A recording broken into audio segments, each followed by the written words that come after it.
our vlog. So karon ay paminuhuman sa among Zumba o practice. You know, singot pa kay mignong. So dagan mo kay migabuhaton. Magnaog sa mi, moadto mi sa court. Sa covered court sa among school, sa manong school, manong building, nami sa pag-court building.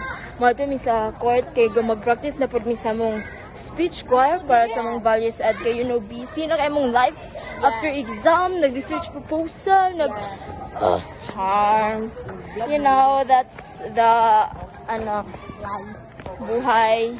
Ang buhay ay weather. Sa mo to. So, ang date karon sa date karon daw 25. September 25. Yes.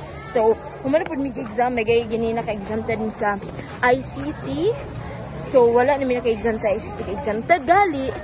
So, mao to kay naka-bantog ni exempted mi kay nakaimong gumi crash can nga sensor, automatic crash can na siya. And wala to, bye guys.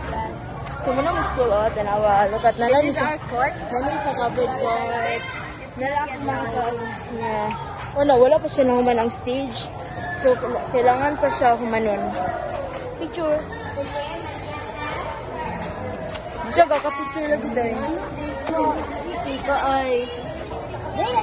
Marta, bye.